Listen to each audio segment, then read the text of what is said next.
Hi, Blush fam. I'm so excited that we are doing this today. Today, we're going to be talking all about self-love. So, for those of you that don't know me, my name is Elise. I am a life coach at Blush. I've been with Blush for almost a year now. It's almost my 1-year anniversary, which is just so crazy to think about. I'm so blessed and so grateful for my Blush team and my clients. It's literally my dream job. So I feel very grateful to be doing what I love every single day. So today we're going to be talking about self-love, which is one of my favorite topics to life coach about, to talk about, to incorporate into my personal life. And I'm going to refer to my computer a little bit just to make sure that I get to all of the points that I want to get to. But let's start out. First, I want to point out that self-love is not like an innate thing. It's not something that it comes naturally to us and that we just wake up one day and we love ourselves. It's something that we have to learn how to do. It's something that we have to be committed to. It's something that we have to practice every single day and incorporate into our daily routines. So I just want to start out by saying that because it is work, but it's good work and it benefits your life in the most amazing way. So let me talk about my philosophy on self-love. So I truly believe that living a fulfilled and happy life really starts with this really strong foundation of self-love. And with that comes the idea of establishing and nurturing a healthy and positive relationship with yourself, just as you try to do with all these other people in your life. So if you think about it, you have to put time and energy into your friendships and your marriage and the relationship that you have with your colleagues. So that same sort of idea, we have to apply that to ourselves too, and we have to make sure that we have a positive and healthy relationship with ourselves. And I make sure to incorporate self-love into all of my clients' process, right? They come to me, they come to Blush, they come to life coaching with goals and ideas and things that they want to accomplish. And that's amazing, and I love that. But I'm super intentional about working in this self-love work into their process and their journey, because like I said, once you have this foundation built of self-love and this positive and healthy relationship and connection that you have with yourself, everything else just kind of flows so much easier. So that's really important to note. Where do we start? I get this question a lot. Where do we start with self-love? That's such an ambiguous and I call them umbrella question, because it's really hard. What's the plan? How do I even get started? I have an idea of what I want my relationship with myself to look like and where I want my life to be, but I don't know how to get there, right? That's the toughest part. So that's what we're gonna work through today. And the first part starts with self-awareness, right? So I've broken up self-love into 4 different stages, and this first stage is self-awareness. And before we can love ourselves, we have to know ourselves. And let's be real, adulting is so hard, right? We have responsibilities, we have bills, we have jobs, we have friends, we have relationships, we might have children, we have all these things that are on our priority list that we have to tend to. And it can be so easy for us to drop ourselves to the bottom of our priority list, or maybe not even on our list at all. And that is a big no-no. We can't get so lost in tending to all of these responsibilities that we lose sight of ourselves. And I see that happen so often. And so this whole process just starts with getting reconnected with who you are as your authentic self. What are our values? What are our beliefs? What are our goals? Who are we? Who do we want to be? All of these are really powerful questions that you should be asking yourself all the time.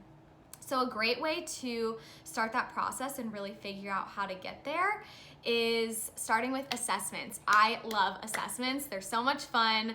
I'm just obsessed with them. And my 2 favorites are the MBTI and the Enneagram.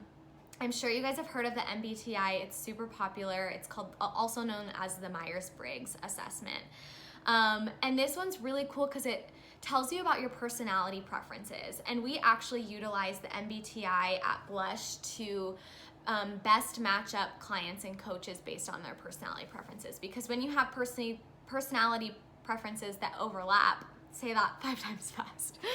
When you have personality preferences that overlap, you like vibe with that person, you get that person. So we use that to match our clients and coaches. And it's really cool because the MBTI results not only tell you more about yourself, give you insight and awareness to who you are and your personality, but it also gives you insight into areas that you flourish in and that are gonna be areas that you should be drawn to and that you'll succeed in more easily. And then it also shows you areas where it might be challenging and it might be more difficult for you. So that's just really cool. You take that knowledge and you carry it with you throughout life.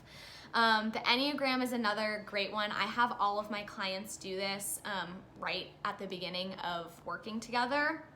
It's super cool. There's a book that goes into depth about the Enneagram called The Road Back to You. It's so good. I think you can get it on Amazon. But the Enneagram breaks everybody and kind of like organizes everyone into 9 different types. And you have your primary type that you function in regularly every single day, and then you have your secondary type. And what's cool about the Enneagram is it tells you in times of growth, you might expand and take on this other type. And in times of stress or conflict, you revert to this other type. So you have a primary type, a secondary type, a growth type, and a distressed type, which is so cool. Just gives you so much more information, and it's so validating too, to get these results and to read them and be like, and see what resonates with you and say like, oh my gosh, yes, that is totally me.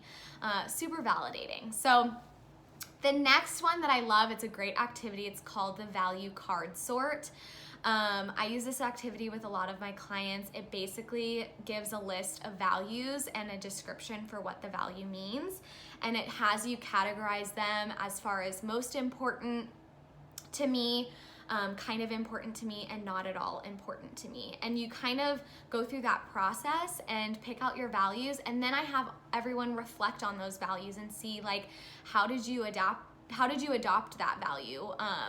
Who modeled that value for you? Why is it so important to you? So that's a really cool process. I have the link to that if anyone is curious where to find that. Another is the happiness planner worksheets. I love these. I do them personally. I have all of my clients do them. The happiness planner is a website that has just a bunch of cool resources for self-help and self-development. They have these like worksheets that are CBT based, which is cognitive behavioral therapy. And they have different topics like self-love, self-care, confidence, relationships and love, just goal setting, emotional intelligence, really good content, really good stuff that I love to do. They're free. You can print them off. You can write them in a notebook, whatever fits for you and your lifestyle. But it's just a really great resource. And the last thing is journaling to yourself. I think that this is a really powerful activity, but it can be overwhelming because it's like sometimes you get writer's block and you get to the empty page, and you're like, I don't even know what to start writing. So if that's you, that's totally fine. I encourage you to go on Google and just Google like journal prompts for self-love or, things like that. And it'll give you a lot of good, deep thinking questions that you can write about and start there. But journaling to yourself is really just a time that is sacred and that you can just dedicate to connecting with yourself, connecting with your soul, connecting with your authentic self, which I think is so important in this process. And we'll finish off that with, this is all like the dating process, right? Like it's a process, and you go on that first date with someone and you're curious and you want to explore them, you want to discover more about them. Apply that to this process, right? You're getting to know yourself, you're getting to discover and explore who you are and what you like and what you want. So, and when you think of it like that, I think it makes it a little easier to understand. So the 4 stages. Stage 1 is self-awareness. Stage 2 is self-acceptance. Stage 3 is self-confidence. And stage 4 is self-love.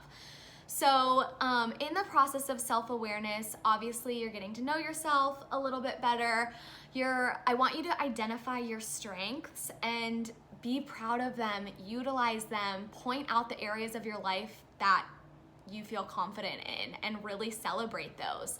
And then also, it's important to identify your insecurities and areas of growth too. I don't like to say weaknesses because I don't think that we have weaknesses. I think that that's kind of a negative way to talk about it. But when you think of areas of insecurities and areas of growth, you know, you have to shed light on those. You have to understand those better if you really want a whole picture of who you are as your authentic self. So I want to remind everybody that we are all flawed. We're all flawed human beings, and that's what makes us beautiful. That's what makes us unique. So find beauty in your flaws, identify them and own them, and stand behind them. I have this really great analogy about pottery, right? Like, you see pottery, and the ones that are cracked or flaking or have, you know, flaws, they tell a story. They're so much more valuable. So apply that perspective to yourself, right? And it's just a really beautiful way of thinking about that. And a reframe, a perspective shift. Next, I have this quote I want to share with you guys. Self-esteem is the ability to see yourself as a flawed individual and still hold yourself in high regard. Oh, that touches my heart. It's by Esther Perel. I love that quote so much. And the last note I have about self-awareness is never stop getting to know yourself.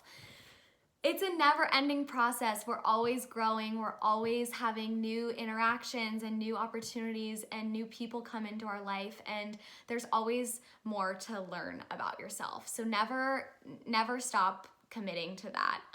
It's a never-ending process, but it's a really beautiful process too. So stage 2 is self-acceptance. Like I said, we need to give ourselves grace. Let me repeat that. We need to give ourselves grace. We're so hard on ourselves, and sometimes I don't understand why. I think it's so much easier for us to identify things that go wrong, or things that are negative, or things that we may not have done up to our standards. It's so easy for us to like identify those and hone in on them and really focus on them and let them wear us down. And we're gonna talk about inner self-critics in a second, but I think sometimes society promotes criticism as a form of motivation, right? Like, I've heard, maybe if I call myself fat, then I'll be more motivated to lose weight, or I'll be more motivated to work out. And then you just go into that process feeling discouraged and feeling beaten down. So I have this race analogy. I love analogies if you haven't figured out yet. But think of yourself as about to run a marathon, and I'm at the front of the race with you.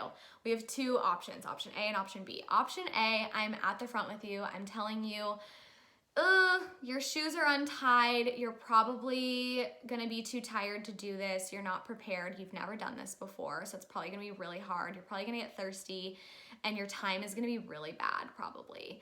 That's option A. You're gonna go into that race being like,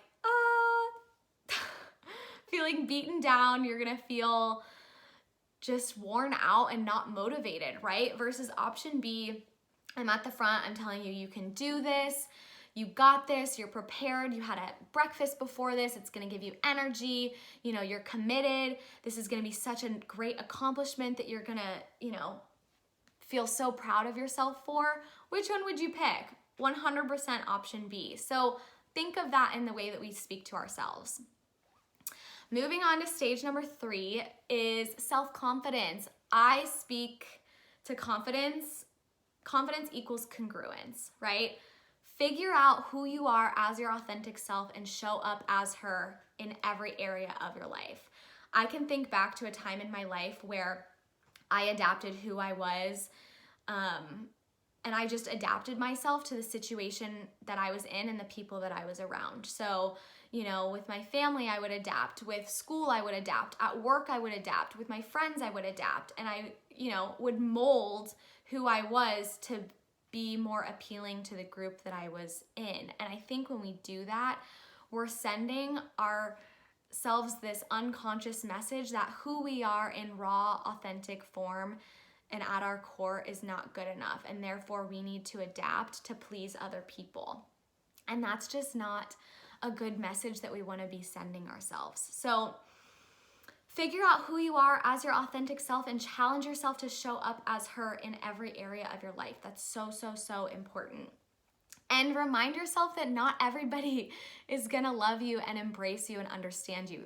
That was a really hard pill for me to swallow because I thought that I could just please everybody and everybody was just gonna love me. And it's just not the case, and that's okay. One of my favorite self-help gurus, Rachel Hollis, she has this quote that other people's opinions about me is not my business, and it is so true. You gotta let that go. Focus on the people who unconditionally love you and support you and accept you, and those are your people. Quality over quantity, baby. And then moving into stage 4, self-love. This is the good part. So make self-love a part of your daily routine. It is an active commitment. It is something that you have to work on for the rest of your life. Think of all the different areas that you pour yourself into and give your time and energy and effort to. In order to pour yourself into all of those areas, you need to start with a full glass, right? And the only person that can fill up our cup is ourselves. And so when you think of it in that way, it's just shows you how important it is that we take care of ourselves and that we are filling up our own cup, so then we can go and take care of everyone and everything that we want to in our life. So how do we put self-love into action? How do we get to the good stuff? I'm about to tell you. I've broken down self-love into 3 pillars: gratitude, positive affirmations, and self-care. Write those down. To start, gratitude. There have been so many studies about the power of gratitude and that it has been shown to increase positive emotions and positive feelings like happiness and optimism. It increases self-esteem. It increases our awareness and our ability to relate to other people, our empathy skills. Those are all so, so, so important. So for me, I'm super intentional about practicing gratitude. I make all of my clients do the same. I have all of them send me things that they're grateful for and why they're grateful for it every single day. And I practice the same myself. And I think the piece of that's really important is the why behind it. You want to identify these areas and these things in your life that you're so grateful for, but reflect on it and have this extra step of how does that impact my life? Why is that important to me?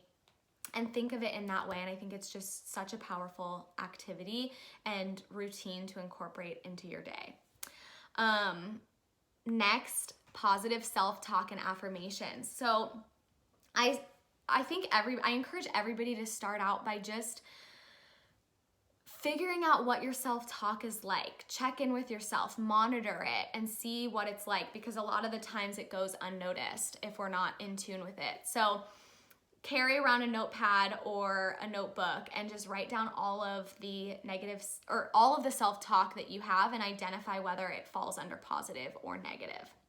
And it's really hard to challenge our negative thoughts, typically because no one hears it, right? So we can't confront it. It's all in our head. And so, I think about if someone else heard the way that I speak to myself, would they confront me and be like, oh, Elise, like you probably shouldn't talk to yourself like that. Like that wasn't nice. And I ask you a deeper question of if you spoke to your boss or your significant other or your mom or your best friend in the way that you speak to yourself, would they be okay with it? Would they be receptive to it? If the answer is no, then you need to, look inward and focus inward and really change the dialogue that you're having with yourself, because negative self-talk can be so detrimental to your confidence, to your self-esteem, to your well-being.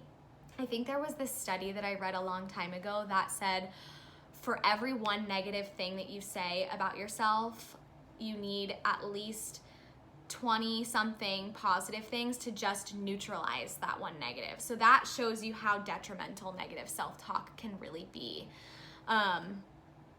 And then let's talk about inner self-critics. We all have one, right? That's that negative self-talk that pops up all the time.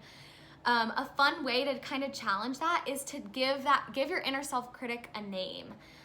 Mine's Karen, and I confront her all the time. Whenever she pops up, I'm like, Karen, I do not have time for you today.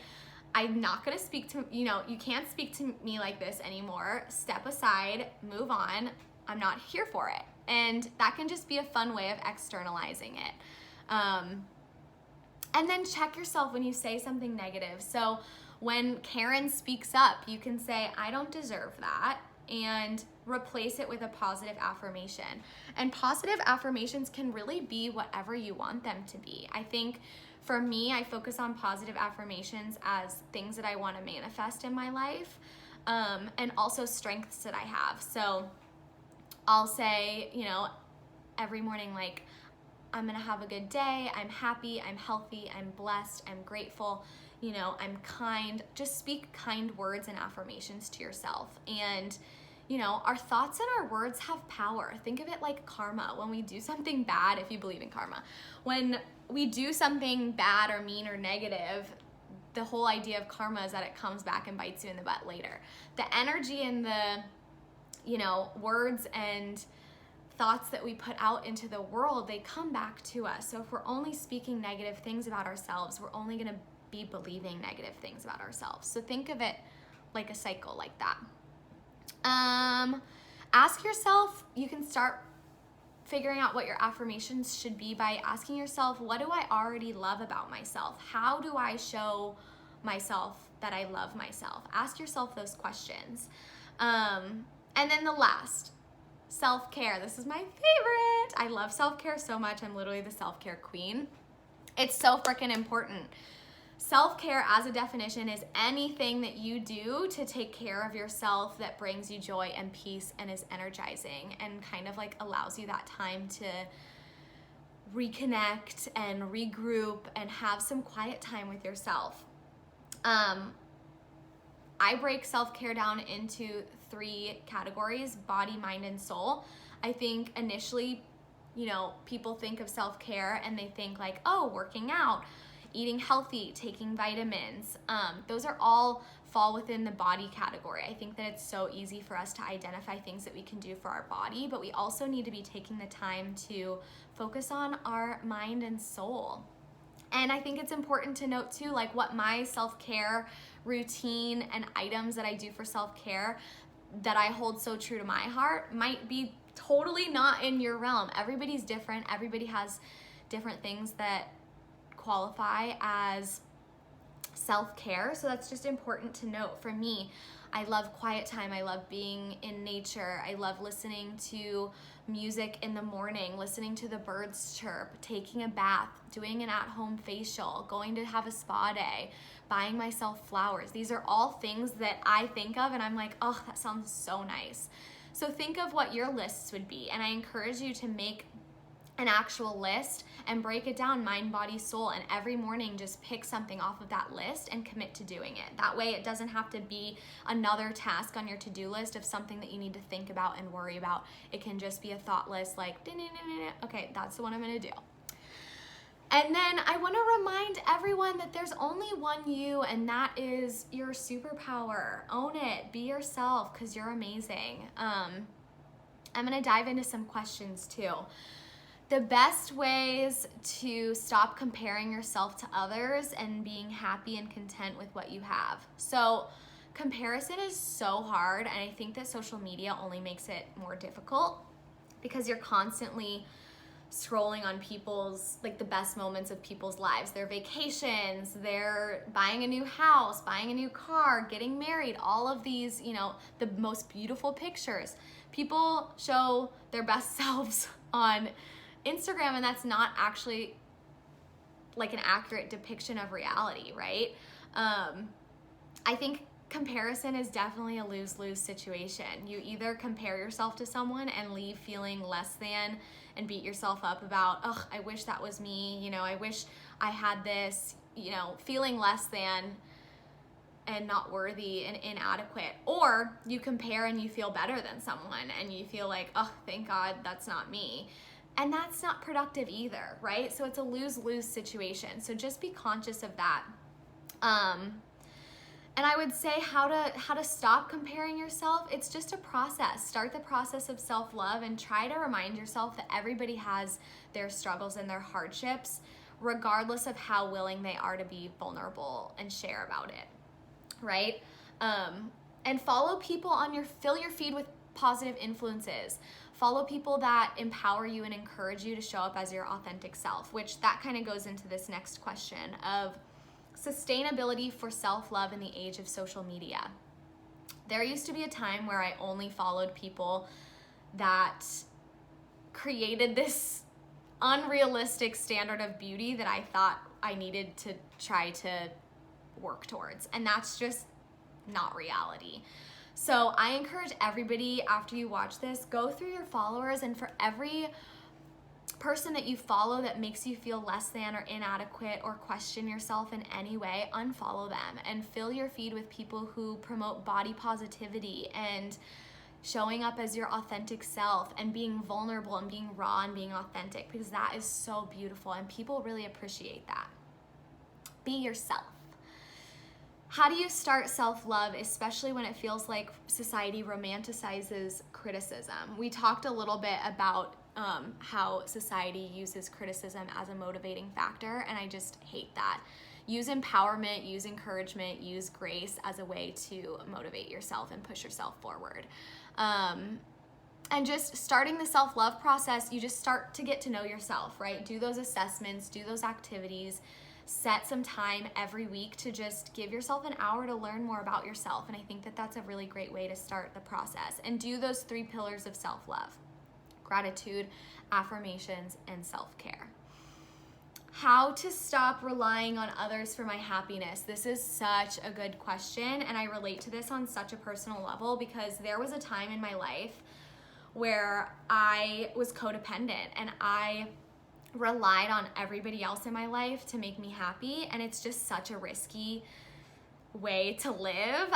Every day I just didn't know what it was gonna look like, and I was so vulnerable to other people's actions and other people's words to me. And so think of your happiness, again with another analogy, think of your happiness like a fragile little egg, right?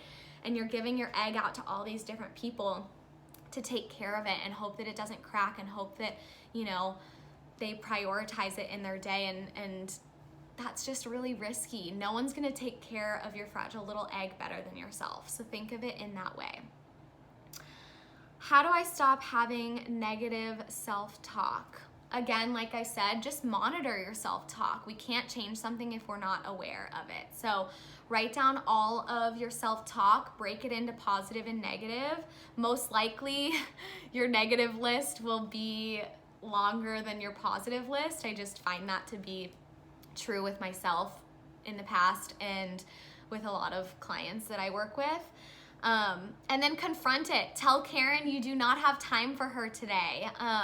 Confront her, challenge her. Be proud of who you are and really celebrate yourselves for the areas of your life that you do a good job and that you're proud of yourself. Celebrate who you are. The next one is book recommendations for self-love. I love so many of these. This one's my first one. You're a Badass by Jen Sincero. I've read this a couple times. It never gets old. It is so good, has such a good message. Next one, Rachel Hollis. I mentioned her earlier. She's amazing. I love her so much. I actually listened to one of her live conferences about 2 months ago on confidence, and it was so good. She has this book, Girl Wash Your Face, and another book, Girl Stop Apologizing. Both are so amazing. She's great. I love her. Anything by Brene Brown. Brene Brown is literally my idol. I love her so much. If I could sit down and have lunch with anyone, it would be Brene Brown. She has an amazing TED Talk on vulnerability and courage. There's also a Netflix special out that she did. It's so amazing. My husband and I watched it together. And she has a lot of books that are just so good. I love her. I cannot say any more good things about her because I'm just so obsessed with her. And then a new one that I got, I haven't read it yet, but I've heard really good things. It's Untamed by Glennon Doyle. I haven't started reading it yet, but I plan to. And then I'll also throw in, our founder of Blush wrote a book on the quarter life crisis, which is so real. So check that out too. It's so good, so helpful, so validating for this life stage that we're in. Let's see, does self-care always need to be healthy, like exercise and meditation? No, not at all. I think exercise would fall into the body category and meditation would fall into the mind category. But self-care does not, and I repeat, does not have to be productive. Think of it as a time to rest and reconnect and regroup, recenter yourself. It should bring you joy and peace. And it should be quiet time that re-energizes you. So think of it in that way. How can I tell the difference between indulging/laziness versus self-care? Sometimes we do just need days where we chill and we lay around and we're lazy. I very much need those days sometimes. And I give myself grace when I need them. And I'm not guilty. I don't feel guilty about them at all. I read this one quote that was like, if all you did today was breathe, you're doing a great job. And sometimes we just need those breaks. And so it's important to not, harp on ourselves for needing that time. Just be intuitive. Think intuitively, act intuitively. Be connected to your body and your mind and check in with what you need. Ask yourself before self-care, is this gonna make me feel good? And if the answer is yes, do it. And if the answer is no, pass on it. Next is, what are tips I can incorporate today to feel instant self-love? Start the action items that we talked about, the 3 pillars of self-love. Start getting to know yourself, and put all of that into your daily routine. Give yourself a block of time. Even if you have to wake up an hour earlier, I do that because I like my morning time the most. I wake up an hour earlier and I dedicate that time to self-care and just quiet time with myself. And on the days that I do that, I feel such a difference. Okay, what is the difference between self-love and self-improvement? It's hard to tell the difference.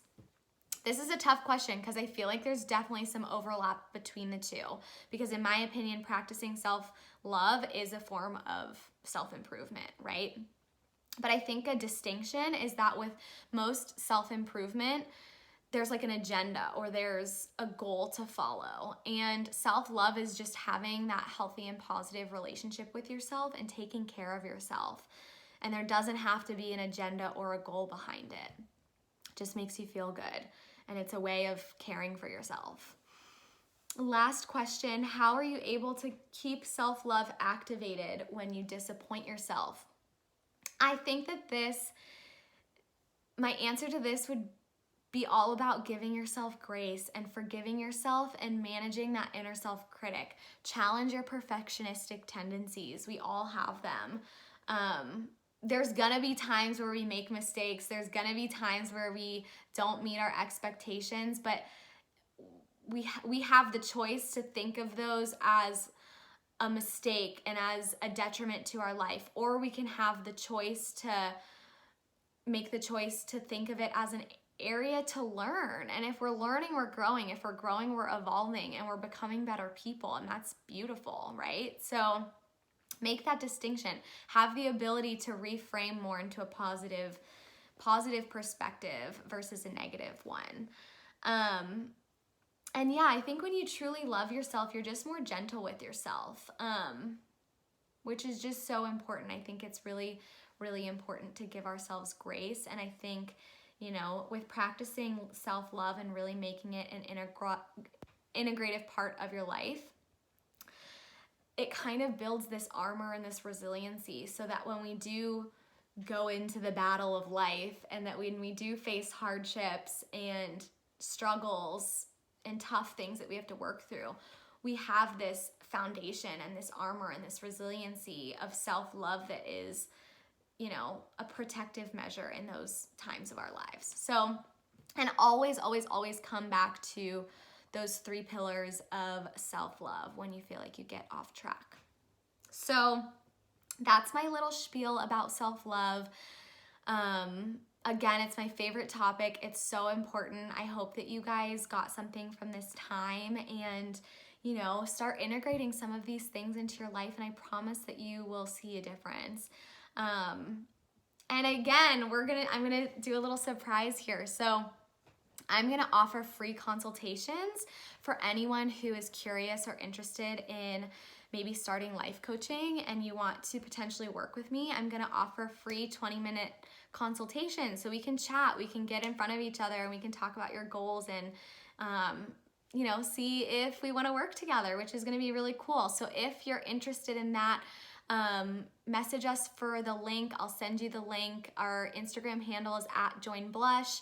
And just click that link and sign up. And I can't wait to meet you guys. Thank you for spending this time with me. I loved it. I hope you guys did too. I feel so honored to be part of y'all's day. And I hope you guys have a great rest of your day. So much love. Mwah.